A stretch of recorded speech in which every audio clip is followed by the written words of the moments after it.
Hi, everybody. Mr. Rosenleaf here, coming to you from Seattle, and with Ms. Crawford out today, I figured we would continue on with the notes for chapters 8 and 9. We're going to try and keep this as brief as possible, um, but I didn't quite figure out where you guys had left off yesterday, so I'm just going to go back, and if this is a little review for you, great. If I misjudged and you ended before this, please go back and review the outline that is posted in Google Classroom, and you can pick up whatever I happen to miss.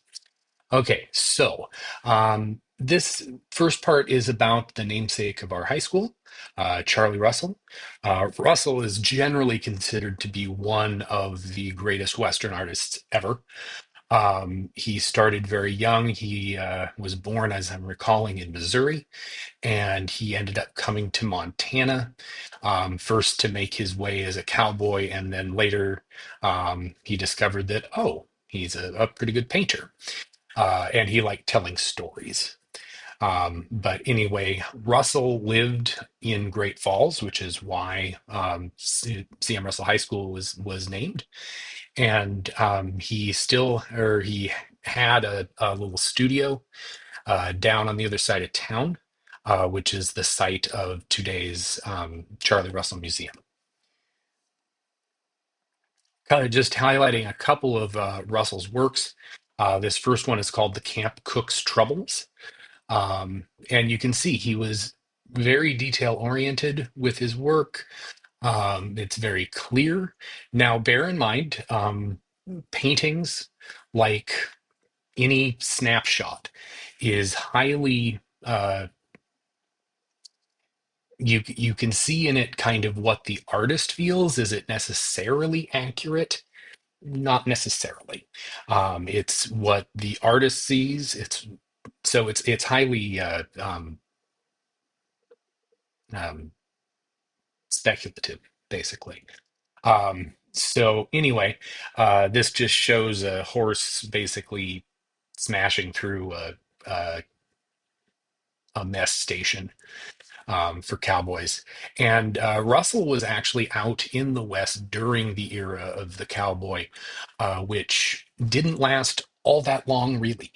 Um, very quickly, Montana is going to go to ranches where all of the animals are going to be fenced in, and the day of the cowboy is essentially done.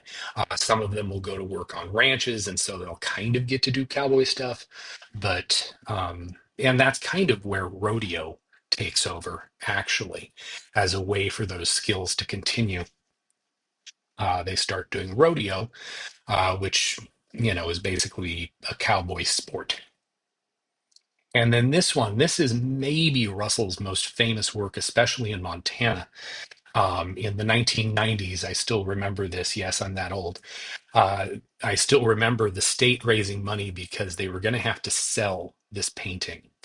And so, like, the governor cut an ad to get people to donate money so that the state could buy this painting. And it now hangs in the House chamber in Helena. So that's basically what the legislature, the House of Representatives, at any rate, that's what they're looking at as they conclude the legislative session. What they've been looking at the whole time during their general sessions is the painting, "The Exalted Ruler," meaning that beautiful multi-point buck there. Okay, so moving on from Russell, women were also out in the West by this time. By the time we get to the late 1800s, you're seeing more and more women come this way as families start to move into the West.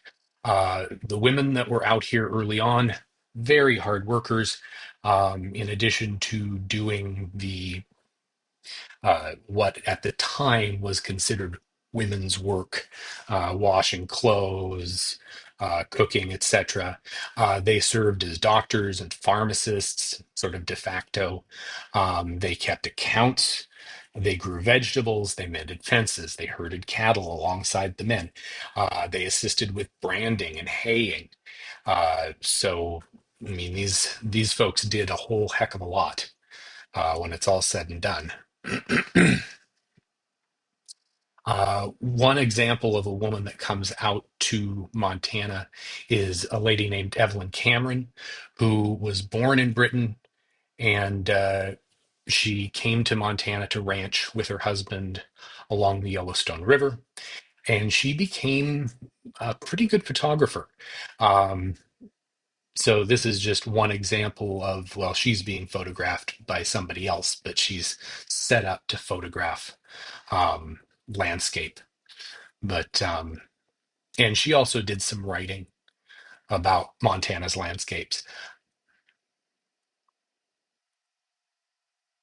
So yeah, she was British but came to America, and at this point, citizenship was still somewhat fluid.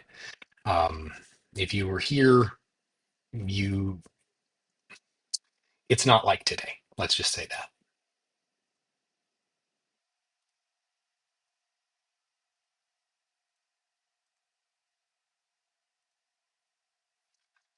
So, in addition to cattle, which I know you guys talked about on Wednesday, sheep were also raised in Montana. Now, typically, cattle ranchers and sheep ranchers don't get along. Um, Two very different type of animals, and they needed to share the grazing land that was available. And oftentimes, the sheep ranchers really felt that the cattle that came through overate, and there wasn't a lot left for the sheep to graze on.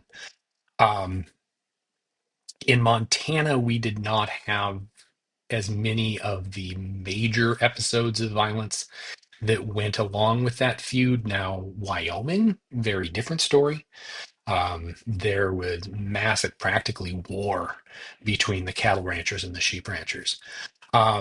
The person that managed the flocks of sheep were known as sheep herders, and they had to be pretty self-reliant. Here's somebody that's looking after a whole flock, and the only thing that typically he had to help him was a big stick and usually a dog. Sometimes they would have guns out there as well because the sheep are pretty easy targets for wolves, coyotes, etc. So Montana does eventually get railroads. Um, One of the first ones was a little narrow gauge track that came up by Butte to try and get some of Butte's natural resources to markets in other places. But in 1869, the Union Pacific completed the first transcontinental railroad across the United States. This was not in Montana, but it was nearby. It was in Utah. Um, and it helped sort of lay the groundwork for railroads that would eventually come into Montana. Um, so this was done to increase business and profits. Um, and all of the transcontinental lines that connected to Montana in some way advertised bringing people to Montana in some way, shape, or form.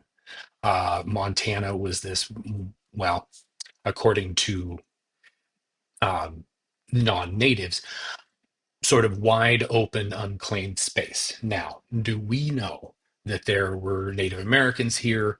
Absolutely. But to white settlers, they did not view that as much of an impediment to setting up shop here. So yeah, that narrow gauge railroad was called the Utah Northern, or sometimes called the Utah and Northern. And it started building in 1872, uh, coming into Montana parallel to the Corinne Road. And again, going all the way up to Butte, where the trains would be turned around and sent back with lots and lots of silver and later copper. Um, So yeah, the Utah Northern was that railroad. It's no longer used, if the tracks even still exist. I think they've probably now been widened out to standard railroad gauge. Um, so 1881 was when that railroad finally hit Montana. And here's just a sort of historical happened there. There we go. Just a historical sign. So the Great Northern was the first of the transcontinental lines to actually hit Montana directly. This one was made by a rich guy named James J. Hill. And he built the Great Northern, which was nicknamed the Empire Builder, and that route is more or less the same as what Amtrak uses today. Now, what's interesting about the Great Northern was, unlike many of the other railroads in the West, who were paid by the government, and they were paid largely in land grant. Basically, the government would give a certain amount of land per mile of track that was laid. And so railroads ended up owning tons of land throughout the West. But this one was actually funded by investors. They borrowed from financiers, investors who finance large projects. Um, this did travel through the Blackfoot Reservation, stretching from Minnesota through North Dakota and Montana and into Washington State. Um, and this area becomes known as the High Line, if you've ever heard that term. Um, from our perspective, Havre is kind of the beginning of the High Line. And so, yeah, it did pass through Havre. So you can kind of see where that road is. It starts here out in Minnesota, and you can see the kind of offshoots that come through as well. I mean, there's one here in Montana. And then uh, this is that first railroad we were talking about. But yeah, so, and then all the way to out to Seattle, Washington, where I am right now. Okay, so that's just, if you hit that before, great. If not, there it is. Now let's go on to the second section, livestock, open range, and railroads. What you'll learn about in this is how the winter of 1886, 1887 changed life on the open range, how the brief open range ranching days shaped life in Montana today, why the Northern Pacific Railroad became the biggest landowner in Montana, and how railroads changed life here. Okay, so at the beginning of Montana settlement and ranching in Montana, um, there was this period known as the open range, where there really weren't fences yet, and everybody's cattle grazed on the same kind of open range. Um, so as fires swept across the range, because of course, when you add an animal like cattle to this ecosystem, it's going to change the ecosystem. And so fires broke out. You had wolves, coyotes, other predators that will kill a significant number of animals. Winter blizzards, spring floods, lightning, insects, and hail could be devastating. And none of that was made any better by having an open range. Um, it just got kind of messy. Um, Unbranded calves would become what they called mavericks, where they would just kind of wander from their mothers, and whoever kind of scooped them up and would brand them, well, they became their cattle, even though maybe they weren't part of that group originally. Um, But the ranchers kind of agreed that wherever they ended up, well, they're your cattle now. But that is eventually going to be quite costly. Rustling was a big problem on the open range because it was very hard to keep your cattle together, to keep an eye on your cattle.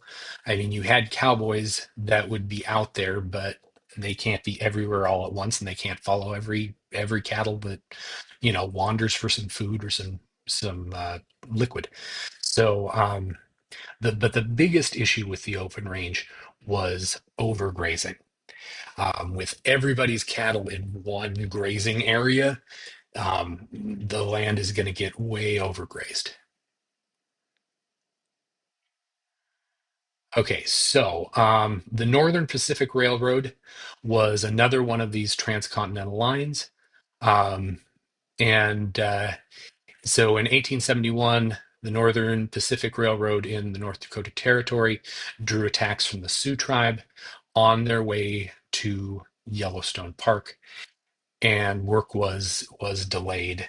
Um, but the Northern Pacific was a railroad that was paid for by the government.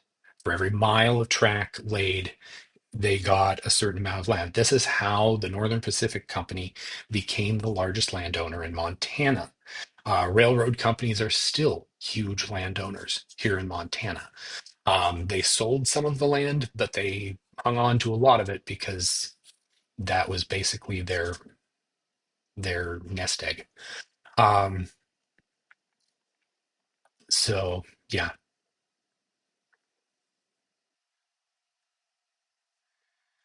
So the rise of these railroads is going to cut into Indian territories. In 1882, the government approved an agreement with the Crow tribe that reduced the Crow reservation by 1.5 million acres and gave a 400-foot wide right of way, legal right to cross someone else's property, to um, to the Northern Pacific, so that um, they could get across the state and get to Yellowstone, and then eventually out further west. So none of this made the Indian tribes particularly happy in the long run. At the time, I think it was basically sign this or we're going to send in the army. And for the most part, the tribes didn't want to mess around with that anymore. Plus, they really didn't have the resources to do it. So the Great Northern um, was building throughout Montana, and it affected the Blackfeet, the Assiniboine, the Gros Ventre. Um, all of them are impacted by the construction of the Great Northern, um, and their progress actually was slowed because they needed agreements with the Native American tribes for them to proceed. They eventually got them, but it took them a while, and there were a few instances where they had to sort of change routes. This, of course, meant more miles of track laid, and yeah. So, but eventually they get there. One of the places they were trying to get to was Great Falls. Great Falls was becoming a major center for trade, for industry, and stuff needed to get to Great Falls, stuff needed to get from Great Falls. Downtown used to look very, very different than it does today. Actually, where the Civic Center is today, that used to be a big railroad station, and trains would come in right there. And then, of course, the third transcontinental line, the Chicago, the Milwaukee, and the St. Paul and Pacific. So all four of them kind of, and that was the name of the company. It was basically four railroads that merged. Now, what was interesting about this railroad was that it was electrified. It was electric trains, back before Tesla and Rivian and all of these other electric vehicle manufacturers. These basically they ran right next to electrical lines, and they would draw their power from that. The other interesting thing here was that the Anaconda Copper Mining Company played a significant role. In fact, the president of Anaconda, John D. Ryan, sat on the board of this merged railroad company. Um, and so, but this didn't happen until 1907. But the electric line was kind of the most exciting part of this. Um, but it was backed heavily by the Anaconda Copper Company.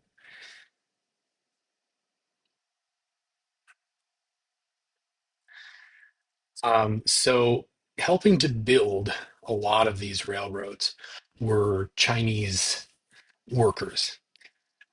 Basically, the government felt like it was going to be cheaper to bring in Chinese workers who worked for a lot less. So they basically exploited them to bring them over from China to work rather than bringing workers from all the way back east. I don't know if that cost benefit analysis really worked out, but that was the idea. But these were very dangerous jobs. Um, when it was Chinese workers, they didn't really focus on safety or paying these people well. Life in China at this point was very, very tough. It, you didn't make a lot of money working in China, and so many young men from China felt like if they came to America, it would still be better money than staying and trying to work in China, and they could send money home to help support their families. Now, these folks were not allowed to become U.S. citizens. They were not allowed to join labor unions. Now, what does end up happening, though, is some of these folks stay, and several Montana cities, Helena and Butte in particular, but also I think Lewistown had a small Chinese population. There were actually several cities that did. Great Falls, interestingly enough, did not. Great Falls actually wrote into its city bylaws that Chinese people were not allowed to live here, move here, etc. One Chinese man tried. I do not recall his name, but he moved to Great Falls to set up a laundry, which was something that basically Chinese immigrants either did hard manual labor. After they started letting merchants in, um, some of them would set up businesses, either restaurants or laundries. Laundries were popular because you didn't necessarily have to know a great deal of English to run them. And the cost prior to electric washing machines was relatively low. Um, but in Great Falls, so this one guy moves in to start up a laundry. The citizens of Great Falls got together, grabbed him one day, dragged him through the streets, and threw him in the Missouri River. I have no idea if he survived. But the Chinese faced awful racism, discrimination, accused of stealing jobs from white workers. That is still not necessarily with Chinese uh, immigrants, but think about how many people in America talk about immigrants from Mexico and South America. And I'm not judging one way or the other, but um, you see a lot of that line. You know, they're stealing our gerbs, uh, and in part, yeah, because the Chinese worked for way lower wages. Um, but no American company would employ them at higher wages. So, yeah. Incidentally, and I think I may have mentioned this previously, but the oldest Chinese restaurant, at least west of the Mississippi, if not in the entire country, still exists in Butte, Montana. It's called the Pekin Noodle House in Butte, and I'm told they put out a fantastic meal. I have not been able to try it, but I am told it's absolutely fabulous. So just a shot of some of these Chinese workers, you can see they were not necessarily young men. Um, and again, some of these folks are going to die here. They're sometimes maybe never going to see their families again. Um, it becomes, for merchants, it became easier to actually bring wives. And so there were like American born Chinese eventually in Montana and other places. But these folks, the laborers, were expected basically to work until the work was done and then get out. So the ranchers are going to start organizing to solve problems, um, especially the problems of the open range. So they had number one, vigilante groups to try and provide some law and order. There just wasn't a very consistent law enforcement presence in Montana, especially out in rural areas. Now, eventually, that's going to change as Montana becomes a state, and there are counties, and there are sheriffs in every county, and as cars become a thing. But until such time, the sheriff was on horseback, and some of Montana's counties are pretty big. Look at Missoula County, just as an example. Um, it stretches basically from just outside of Missoula to up by Condon, Montana, which is north of Sealy Swan Lake, or Sealy Lake, excuse me. Um, so, yeah, it took law enforcement a while to get to places. So these vigilante groups sort of got together now, not saying vigilantism is good or bad, but they sort of helped supply law enforcement where none existed. Hiring stock detectives to try and investigate cattle rustling and things like that. And they created organizations, associations to lobby the legislature on behalf of stock growers. So these associations would try to persuade the legislature to hire. So one of the things that they wanted to hire a veterinarian to help solve disease problems amongst the cattle, and the sheep as well. But most of these folks were cattle ranchers. Create a board of stock commissioners to enforce branding and other laws relating to the open range. And here's a poor cow being branded, although that was how you kept track of them. So 1886, 1887, so starting in the November, December of 86 and continuing into January, February, March of 87. Um, so by the time we get to by the time we get to 1885, there were 500,000 head of cattle on the Montana open range.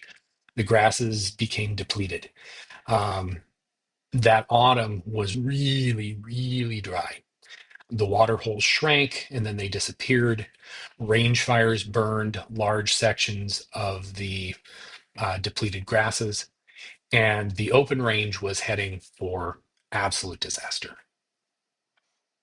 This is a Charlie Russell painting, sort of a more simple one. But that winter of 86 to 87, it was cold, it was snowy, and there wasn't a good way on the open range to supplement grass as the primary food source for these cattle. And so many, many cattle died. And this is Russell's way of sort of interpreting that. You see the ribs and I mean, they're basically this poor cow is practically a zombie. And it says waiting for a Chinook. A Chinook is when warm winds from the southwest blow into Montana and they basically wipe out the snow. That's why you have winters where, we'll get snow and then a week later it's gone, and then there's another bout of snow, and then a couple weeks later it's gone, is because we get Chinooks in Montana. So it is estimated that Montana lost 362,000 head of cattle during that hard winter of 86 and 87. Um, that was about 60% of Montana's herds. And so changes were made after that to try and make ranching more sustainable. Number one, smaller herds. Um, we could no longer just be the Walmart of cattle because the ecology just wouldn't sustain it. Um, Planting food to provide winter feed, installing fences and corrals. So this was basically the end of the open range period, um, because there was just no good way to try and feed. You would be feeding not only your cattle but everybody's cattle, and that's not economically sustainable for most ranchers. And adding sheep and cropland to the cattle ranches. Sheep were not nearly as hard on the grass. Um, Now, again, there be differences between cattle ranchers and sheep ranchers? Absolutely. But we don't see the sort of violence that like Wyoming saw in that regard. So railroads will end up transforming the daily life of people in Montana because they were provided access to lots of goods and services that they wouldn't otherwise have had. And it's going to help turn Montana toward industry, from copper mining and smelting to oil production and other stuff. So railroads fuel an industrial boom. To increase business and profits, all the transcontinental railroads advertised to bring people to Montana, either for tourism or to actually live. And the railroads do sell some of their lands to these settlers. Biggest change the railroads brought to Montana was to Montana's industries. Railroads brought in the machinery and equipment that industrialized Montana, that enabled Montana to actually participate in semi-heavy industry. Railroads were vital to the growth of Montana industries because they could carry freight long distances quickly and inexpensively. Prior to railroads, you would have to try and take carts basically overland, which wasn't particularly a great thought in the early 1800s, still not a great thought by the end of the 1800s. Okay, so that we're going to end there for today. But I appreciate your attention. I'm sorry I didn't have a lot of um, places where you could interject, but I wanted to get through this so that we can do test review tomorrow. So Ms. Crawford will have a few hard copy review sheets, but I will post the digital version to Classroom. All right. Thank you all so very much. I appreciate you, and I appreciate the thoughts and well wishes. And I will see you guys again next week. Thanks, guys.